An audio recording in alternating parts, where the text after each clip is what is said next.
வாழ்க்கை இப்படியே போயிடணுமா, நம்மளுடைய வாழ்க்கையில் வெற்றி பெறவே முடியாத, எவ்வளோ உழைச்சாலும் போதுமான வருமானமே கிடைக்கலையே அப்படின்னு கவலைப்பட்டுட்டு இருக்கிற நம்மளுடைய மகர ராசி என்பவர்களுக்கு இந்த நவம்பர் மாதத்துலேருந்து என்னென்ன மாற்றங்களை சந்திக்க போகிறீங்க, என்னென்ன விஷயம்லாம் உங்களுக்கு சாதகமாக இருக்குது, எந்தெந்த விஷயம்லாம் உங்களுக்கு பாதகமாக இருக்குது, எந்தெந்த விஷயத்தில் நீங்கள் கவனமாக இருக்கணும் அப்படிங்கிறது எல்லாமே இந்த வீடியோவில் ரொம்ப விளக்கமாக சொல்லியிருக்கோம். அது மட்டும் இல்லாமல் இந்த மகர ராசி என்பவர்களுடைய இயல்பு எப்படி இருக்கும் அப்படிங்கிறதையும், உங்களுடைய மனோபாவம் எப்படி இருக்கும் அப்படிங்கிறதையும் இதில் ரொம்ப விளக்கமாக சொல்லியிருக்கோம். நிச்சயமாக இது உங்களுக்கு ஒரு யூஸ்ஃபுல்லான வீடியோவாக தான் இருக்கும். அதனால் வீடியோவை கடைசி வரைக்கும் பாருங்கள். நீங்கள் இப்போ தான் ஃபஸ்ட் டைமாக நம்ம சேனலில் பார்க்குறதா இருந்தால் நம்ம சேனலை சப்ஸ்கிரைப் பண்ணிக்கோங்க. உங்களுக்கு ஜோதிட ரீதியாக ஏதாவது சந்தேகம் இருக்குது, ஜோதிடர்கிட்ட ஏதாவது ஆலோசனை வேணும் அப்படின்னா டிஸ்கிரிப்ஷனில் ஜோதிடரோட வாட்ஸ்அப் நம்பர் கொடுக்கப்பட்டிருக்கு. அந்த நம்பருக்கு கால் பண்ணி முன்பதிவு செய்துக்கோங்க. இந்த மகர ராசி அன்பர்கள் ரொம்ப பொறுப்பானவங்க. குடும்ப பொறுப்பு, வேலை செஞ்ச இடத்துல போனீங்கன்னா ஒரு பொறுப்பு, இதெல்லாம் இவங்களுக்கு பெரும்பாலும் இவங்க தேடி போகணும் அவசியம் இல்லை. இவங்களை தேடி ஒரு சில முக்கிய பொறுப்புகள் வரும். நீ இந்த வேலையை எப்படி செய்ய அப்படிங்கிற மாதிரி சொல்லுவாங்க. அதை கரெக்டாக கண்ணும் கருத்துமாக செய்யக்கூடியவங்க இந்த மகர ராசி என்பவர்கள். ரொம்ப பொறுமையாக ரொம்ப நிதானமாக தான் செயல்படுவாங்க. ஏன்னா நில ராசி, அதனால ரொம்ப பொறுமை இவங்களுக்கு அதிகமாக இருக்கும். குடும்பத்தில் பார்த்திங்கன்னா முக்கியமான பொறுப்பில் இந்த மகர ராசி என்பவர்கிட்ட கொடுப்பாங்க. பெரும்பாலும் பார்த்திங்கன்னா இந்த மகர ராசி என்பவர்கள் ஒரு வீட்டில் இருக்காங்க அப்படின்னா அந்த வீட்டில் தலைமை பொறுப்பு அப்படிங்கிறது இந்த மகர ராசி என்பவர்கிட்ட வரும்.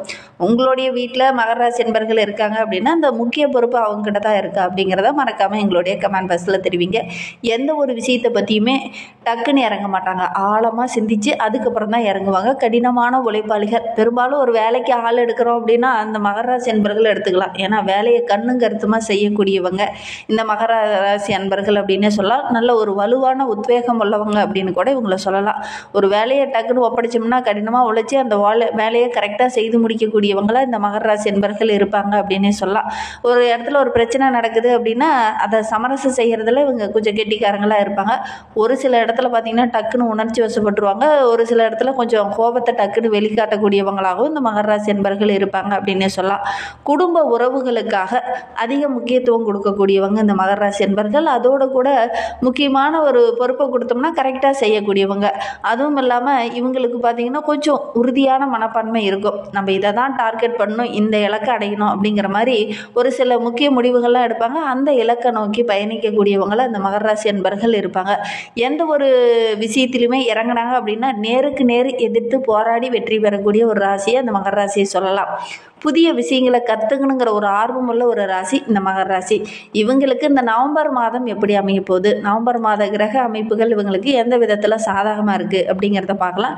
இந்த மாதம் ஒரு அற்புதமான மாதம் அப்படின்னே சொல்லலாம். ஏன்னா 7.5 சனியோட தாக்கம் முடிந்தும் கூட கடந்த ஓராண்டு காலமாக நிறைய பிரச்சனைகளை நம்மளுடைய மகர ராசி என்பவர்கள் சந்திச்சிட்டு இருப்பாங்க. இந்த காலகட்டம் இந்த நவம்பர் மாதம் உங்களுக்கு ஒரு யோகமான பலனை தரக்கூடிய ஒரு அற்புதமான மாதமாக அமைந்திருக்கு அப்படின்னே சொல்லலாம்.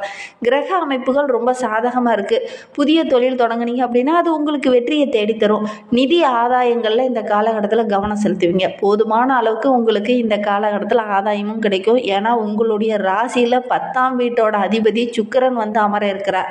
குறிப்பாக நவம்பர் மாதம் 2லேருந்து 25ஆம் தேதி வரைக்கும் தன்னுடைய சுய வீடான துலா ராசியில் வந்து அமர்ந்திருக்கிறார். அதனால் ஒரு சக்தி வாய்ந்த நபராக இந்த மகர ராசி என்பவர்கள் இந்த காலகட்டத்தில் வர போகிறீங்க. அதனால் நல்ல ஒரு யோக பலன் தரக்கூடிய ஒரு மாதமாக இந்த மாதம் இந்த மகர ராசி என்பவர்களுக்கு அமைந்திருக்கு அப்படின்னே சொல்லலாம். தொழிலில் வேலை செய்கிற இடத்துல நல்ல ஒரு அங்கீகாரம் கிடைக்கும், நல்ல ஒரு முன்னேற்றம் கிடைக்கும். அதோட கூட நல்ல ஒரு ஆதாயம் கிடைக்கக்கூடிய யோகம் இருக்குது அப்படின்னு சொல்லலாம். ஏன்னா 11ஆம் வீட்டில் லாபஸ்தானத்தில் செவ்வாய் தன்னுடைய சுய வீட்டில் வலுவாக வந்து அமர்ந்திருக்கிறார். அதனால் நல்ல ஒரு யோக பலன்கள் கிடைக்கக்கூடிய ஒரு யோகமான மாதமாக இந்த மகர ராசி என்பவர்களுக்கு இந்த மாதம் அமைந்திருக்கு அப்படின்னே சொல்லலாம். புதனும் பார்த்திங்கன்னா நவம்பர் மாதம் 22ஆம் தேதி வரை சூரியன் நவம்பர் 16 முதல் சுக்கிரனோட வீட்டில் வந்து அமர்ந்திருக்கிறாங்க. இதெல்லாம் இணைவு ஏற்படும் போது நல்ல பலன் பெரும்பாலும் கிடைக்கும். நம்மளுடைய மகர ராசி என்பவர்களுக்கு நல்ல ஒரு யோக பலன் கிடைக்கக்கூடிய அற்புதமான மாதமாக இந்த மாதம் அமைந்திருக்கு அப்படின்னு சொல்லலாம். ஒவ்வொரு விஷயத்திலையும் கொஞ்சம் கூடுதலாக உழைப்பு போட்டிங்கன்னா கண்டிப்பாக நல்ல ஒரு முன்னேற்றத்தை இந்த மாதத்தில் நீங்கள் எதிர்பார்க்கலாம். ஏன்னா 7ஆம் வீட்டில் குரு வந்து உச்சம் பெற்று அமர்ந்திருக்கிறார். 7ஆம் வீடு அப்படிங்கிறது நல்ல ஒரு முன்னேற்றத்தை கொடுக்கக்கூடிய ஒரு வீடு. அந்த வீட்டில் வந்து உச்சம் பெற்று அமரும் போது நல்ல ஒரு யோக பலன் நம்மளுடைய மகர ராசி என்பவர்களுக்கு கிடைக்கும். 3ஆம் வீட்டை பார்க்கறது நல்ல ஒரு அந்தஸ்து, ஆரோக்கியத்தில் இருந்த பிரச்சனை, கூட்டாளர்களால் இருந்த பிரச்சனை, புதிய முயற்சி, இது எல்லாமே உங்களுக்கு முன்னேற்றத்தை கொடுக்கும். குறிப்பாக புதிதாக ஒரு தொழில் இந்த மாதத்தில் தொடங்குனீங்க அப்படின்னா நல்ல ஒரு வளர்ச்சியை எதிர்பார்க்கலாம். தொழில் ரீதியாக நல்ல நல்ல மாற்றங்களை கண்டிப்பாக இந்த மகர ராசி என்பவர்கள் இந்த மாதத்தில் எதிர்பார்க்கலாம் அப்படின்னு சொல்லலாம். வேலை செஞ்சிட்டு இருக்கிறவங்களுக்கு கூட ஒரு சில பதவி உயர்வு, ஊதிய உயர்வு இதெல்லாம் இந்த காலகட்டத்தில் கிடைக்கக்கூடிய யோகம் இருக்குது. உங்களுடைய மேலதிகாரியோட ஆதரவு இருக்கிறதுனால நல்ல ஒரு மகிழ்ச்சி நிறைந்த மாதமாக இந்த மாதம் அமைந்திருக்கு அப்படின்னே சொல்லலாம். புகழை நீங்கள் தேடி போகணுங்கிற அவசியம் இல்லை. இந்த கிரக அமைப்புகள் புகழ் உங்களை தேடி வரும். அந்த அளவுக்கு கிரக அமைப்புகள் ரொம்ப சாதகமாக இருக்குது அப்படின்னு சொல்லலாம். உயரதிகாரிகள்லாம் உங்களை கூப்பிட்டு பாராட்டுவாங்க. அந்த அளவுக்கு நல்ல ஒரு முன்னேற்றம் நிறைந்த மாதமாக இந்த மாதம் உங்களுக்கு அமைந்திருக்கு அப்படின்னு சொல்லலாம். நவம்பர் மாதம் 16 வரை 10ஆம் வீட்டில் சூரியன் உங்களது அப்படிங்கிறது நல்ல ஒரு அதிகார தோரணையோடு இந்த காலகட்டத்தில் பேசுவீங்க. இந்த தலைமை பொறுப்பு, தலைமைத்துவம் இதெல்லாம் உங்களை தேடி வரும். அந்த அளவுக்கு கிரக அமைப்புகள் ரொம்ப சாதகமாக இருக்குது. 10ஆம் வீடு அப்படிங்கிறது அதிகார தோரணையோடு பேசக்கூடிய அமைப்பு. அதனால் 10ஆம் வீட்டில் சூரியன் வந்து அமர்றது நல்ல ஒரு முன்னேற்றத்தை கொடுக்கும். அதே வீட்டில் பார்த்தீங்கன்னா 10ஆம் வீட்டிலே சுக்கிரன் நவம்பர் மாதம் 2லேருந்து 25ஆம் தேதி வரையிலும் அமர்ந்திருக்கிறதுனால உங்களுடைய இலக்குகள் இந்த காலகட்டத்தில் ஒவ்வொன்றா நிறைவேறும். புதிய வேலை தேடிட்டு இருக்கிறவங்களுக்கு கண்டிப்பாக உங்களுடைய முயற்சி இருந்தது அப்படின்னா நல்ல ஒரு வேலை கிடைக்கும். ஒரு சிலர்லாம் ரொம்ப நாளாக வேலைக்கு போயிட்டு இருக்கிற அதற்கான ஆதாயம் கிடைக்கல அப்படின்னு கவலைப்பட்டு இருந்தவங்களுக்கு நல்ல ஒரு ஆதாயம் கிடைக்கும். ஒரு தொழில் தொடங்குனீங்க அப்படின்னா அந்த தொழிலில் வளர்ச்சியவே எதிர்பார்க்க முடியல, என்னதான் உழைப்பை போட்டாலும் போதுமான வருமானம் கிடைக்க மாட்டேங்குது அப்படின்னு கவலைப்பட்டு இருந்தவங்களுக்குலாம் இந்த நவம்பர் மாதத்தில் நல்ல லாபம் கிடைக்கும். மற்றவங்களுடைய பாராட்டு கிடைக்கும். நல்ல ஒரு அங்கீகாரம், நல்ல ஒரு பாராட்டு, நல்ல ஒரு கௌரவம் உள்ள ஒரு நபராக வருகின்ற நாட்களில் இந்த மகர ராசி என்பவர்கள் வலம் வர போறீங்க. நவம்பர் மாதம் 23ஆம் தேதிக்கு பிறகு பார்த்தீங்கன்னா 10ஆம் வீட்டில் புதன் வந்து வக்ரகமாக இருக்கிறார்.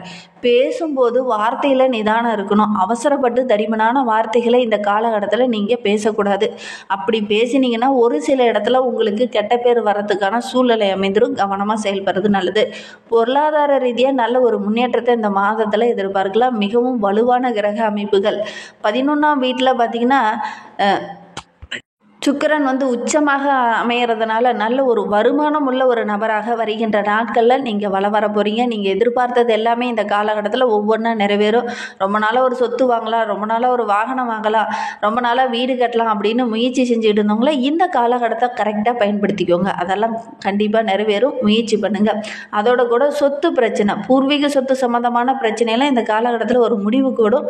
பேச்சில் மட்டும் கொஞ்சம் நிதானமாக இருக்கணும். உறவுக்கிட்ட பேசும்போதும் அக்கம் பக்கத்தில் இருக்கிறவங்ககிட்ட பேசும்போது இந்த மகர ராசி என்பவர்கள் கவனமாக இருக்கணும்.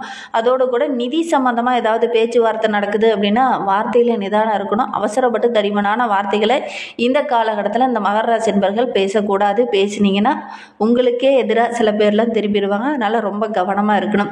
2ஆம் வீட்டில் ராகு இருக்கிறதுனால நல்ல வருமானம் கிடைக்கும். திடீர்னு பார்த்தீங்கன்னா சின்ன சின்ன செலவுகளும் வரும். உங்களுக்கு எதிராக சில பேர்லாம் செயல்படக்கூடிய சூழ்நிலை இருக்குது. அதனால் கொஞ்சம் கவனமாக செயல்பட்டீங்கன்னா பெரிய பாதிப்பு எதுவும் வராது. குடும்பத்தை பொறுத்தவரையில் இந்த மாதம் ரொம்ப சிறப்பாக இருக்குது அப்படின்னே சொல்லலாம். ஏன்னா 7ஆம் வீட்டில் உச்சமாக குரு அமர்ந்திருக்கிறார். திருமண வயதில் இருக்கிறவங்க ரொம்ப நாளாக வரன் தேடிட்டு இருக்கேன், எனக்கு ஒரு நல்ல வரன் அமையலையே அப்படின்னு கவலைப்பட்டு இருந்தவங்க இந்த காலகட்டத்தில் முயற்சி பண்ணுங்கள். நல்ல ஒரு வரன் அமையக்கூடிய யோகம் இருக்குது. குடும்ப உறவுகளால் இருந்த பிரச்சனை ஓரளவுக்கு இந்த காலகட்டத்தில் ஒரு சாதகமான முடிவு வரும் அப்படின்னே சொல்லலாம். அவங்களாம் வந்து உங்ககிட்ட நட்பு பாராட்டுவாங்க. கடந்த காலத்தில் நடந்த பிரச்சனையை பெரிதாக எடுத்துக்காமல் உங்ககிட்ட வந்து நட்பு பாராட்டுவாங்க. அந்த அளவுக்கு கிரக அமைப்புகள் ரொம்ப சாதகமாக இருக்குது. குடும்ப உறுப்பினர்களோடு சேர்ந்து எங்கேயாவது ஒரு சுற்றுலா தலங்களுக்கோ அல்லது ஆன்மீக தலங்களுக்கோ சென்று வரக்கூடிய அமைப்பு இருக்குது. 3ஆம் வீட்டில் சனி இருக்கிறதுனால உடன்பிறப்புகளால், குடும்ப உறவுகளால் ஏதாவது ஒரு விதத்தில் ஒரு நன்மையோ நல்ல ஒரு ஆதாயமோ கிடைக்கக்கூடிய யோகம் இருக்குது. ஆரோக்கியத்தை பொறுத்தவரையிலும் கடந்த சில ஆண்டுகளாகவே ஆரோக்கிய ரீதியாக சின்ன சின்ன குறைபாடோடு இருந்த நம்மளுடைய மகர ராசி என்பவர்களுக்கு இந்த காலகட்டத்தில் அந்த ஆரோக்கிய ரீதியாக இருந்த பிரச்சனை ஒவ்வொன்றா குறைய ஆரம்பிக்கும். ஏன்னா குருவோடைய பார்வையும் அவருடைய ஆசீர்வாதமும் இருக்கிறதுனால இந்த மாதம் உடல் ஆரோக்கியத்தில் இருந்த பிரச்சனைகள் எல்லாமே கொஞ்சம் கொஞ்சமாக குறைய ஆரம்பிக்கும். அதோடு கூட ஒரு சிலருக்குலாம் மன அழுத்தம் இருந்திருக்கும், உஷ்ண சம்பந்தமான பிரச்சனை இருந்திருக்கும். அதெல்லாம் இந்த காலகட்டத்தில் சரியாகும். ஏன்னா 11ஆம் வீட்டில் சூரியன், செவ்வாய், சுக்கிரன் இவங்கெல்லாம் சேர்ந்து இருக்கும்போது ஒரு சிலருக்கு தோல் சம்பந்தமான பிரச்சனை, சிறுநீரக சம்பந்தமான பிரச்சனை இதெல்லாம் கொஞ்சம் வந்திருக்கும். அதெல்லாம் இந்த காலகட்டத்தில் கொஞ்சம் சரியாகக்கூடிய சூழ்நிலை இருக்குது. அதோட கூட உணவு விஷயத்தில் ரொம்ப கவனமாக இருக்குங்க. நேரம் தவறி உணவு உண்றதை கொஞ்சம் குறைச்சிக்கோங்க. வியாபாரத்தை பொறுத்தவரைக்கும் இந்த காலகட்டத்தில் நல்ல வருமானம் கிடைக்கும். புதிய தொழில் தொடங்கினீங்கன்னா கூட ஓரளவுக்கு ஆதாயம் கிடைக்கும். மாணவர்களை பொறுத்தவரைக்கும் இந்த காலகட்டம் நல்ல ஒரு அற்புதமான பலனை தரக்கூடிய யோகமான காலகட்டமாக அமைந்திருக்கு. 5ஆம் வீட்டோட அதிபதி சுக்கிரன் என்பதனால நல்ல ஒரு யோக பலனை தருவாங்க. அதோட கூட புத்திசாலித்தனம் இந்த காலகட்டத்தில் வெளிப்படும். சக மாணவர்கள் மத்தியில் நல்ல ஒரு பாராட்டுக்குரிய மாணவராக நீங்கள் வர போகிறீங்க. சுக்கிரன் உங்களுக்கு யோக பலத்தை தரதுனால தொழிலில் நல்ல ஒரு அதிர்ஷ்டம் கிடைக்கும். வெள்ளிக்கிழமையில் லட்சுமி தேவியை வழிபடுங்க, நல்ல மாற்றத்தை எதிர்பார்க்கலாம். 7ஆம் வீட்டில் குரு இருக்கிறதுனால வாழ்க்கை துணையால் அவங்களுடைய உறவுகளால் சின்ன சின்ன பிரச்சனைகள் வரும். வியாழக்கிழமையில் மஞ்சள் நிற ஆடைகளை தானமாக வாங்கி கொடுங்க, நல்ல மாற்றத்தை எதிர்பார்க்கலாம். 11ஆம் வீட்டில் செவ்வாய் இருக்கிறதுனால செவ்வாய்க்கிழமையில் ஹனுமானை வழிபடுங்க, நல்ல ஒரு முன்னேற்றம் கிடைக்கும். இந்த மாதிரி பயனுள்ள தகவலை தொடர்ந்து கேட்க நம்ம சேனலை சப்ஸ்கிரைப்